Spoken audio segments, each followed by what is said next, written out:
online class. Students, we have already started a new chapter of English course book, and that is a poem, The Brave Little Kite, written by poet Catherine Pyle. Now students, we have done the expression part of some stanzas of this chapter. In this poem, the poet wants to say that we should never lose hope. If we want to achieve success in our life, if we want to complete all our dreams in our life, then we have to do a lot of hard work. And if we will never lose the hope, then definitely we will get success in our life.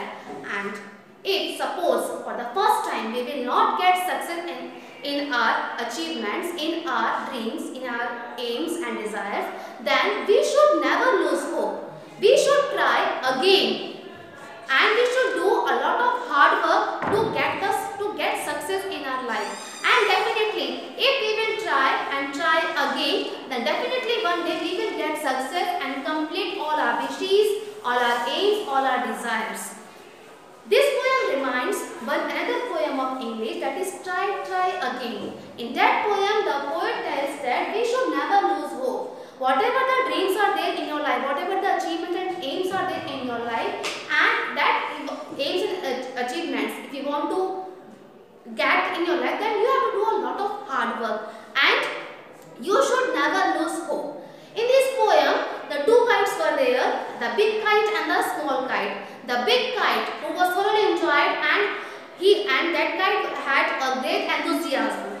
The kite was flying in the sky, and when the big kite motivated the little kite to fly in the sky, the little kite didn't go.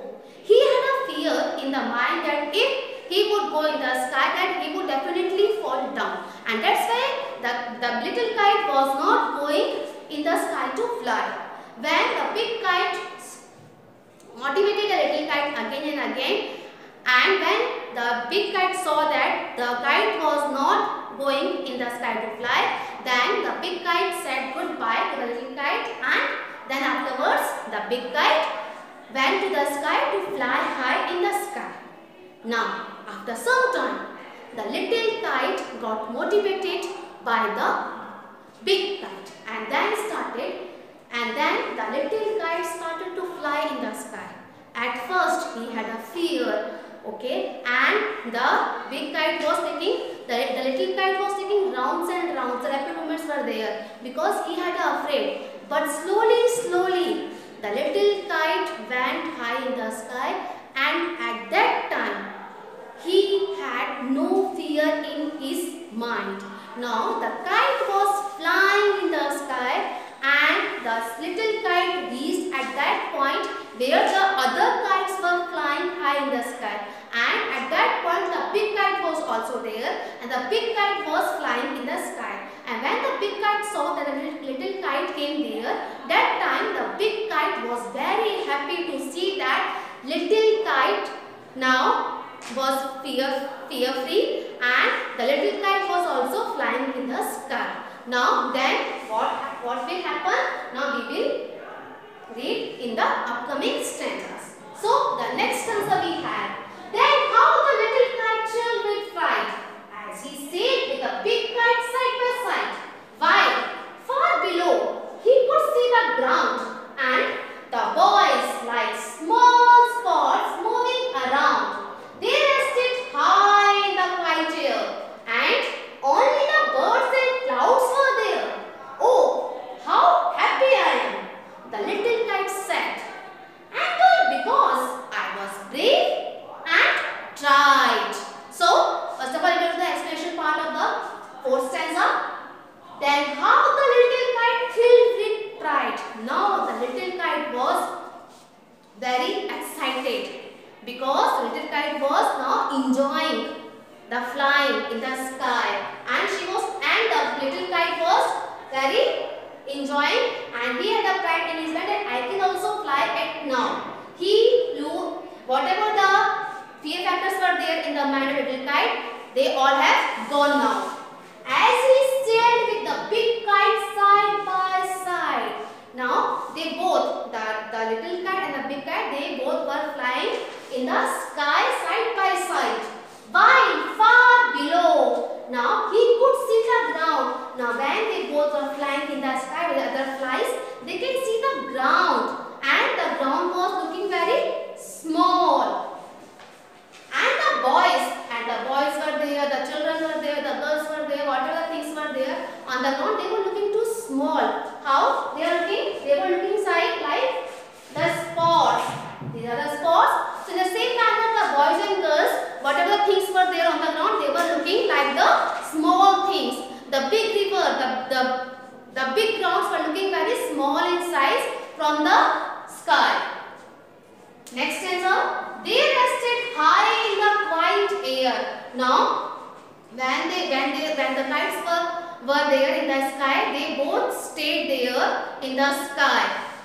And only the birds, and they were at which point in the sky? They were there in the sky where the only birds were there in the sky.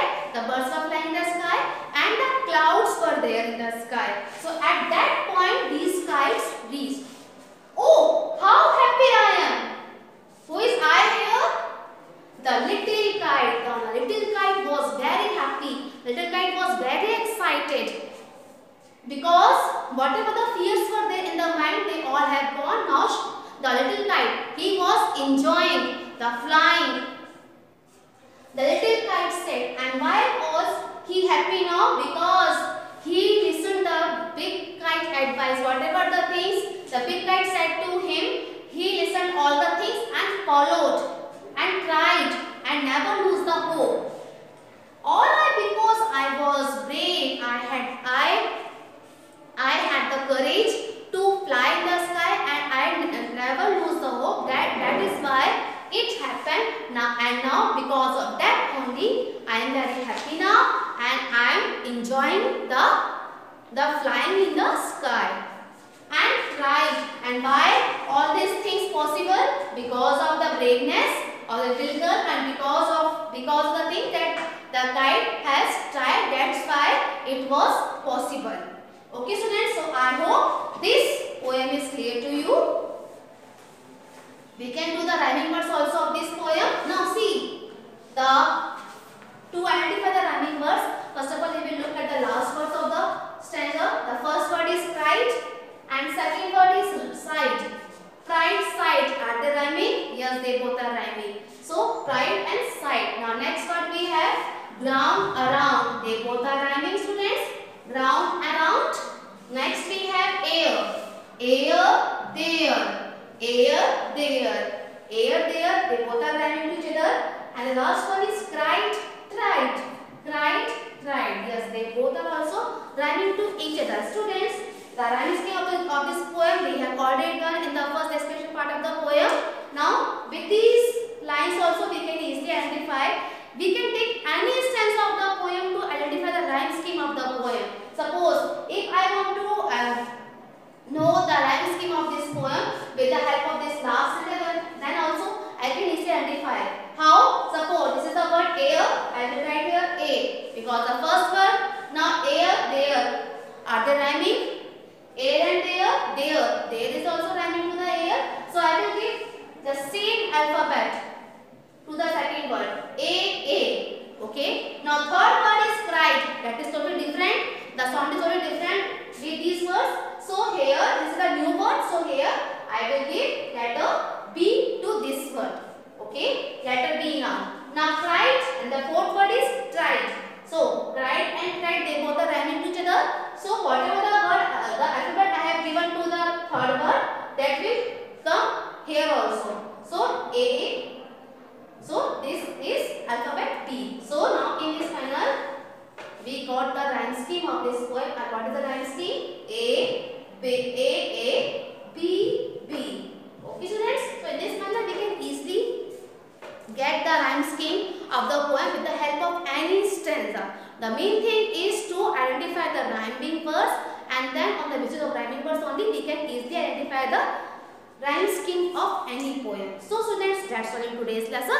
Have a nice day.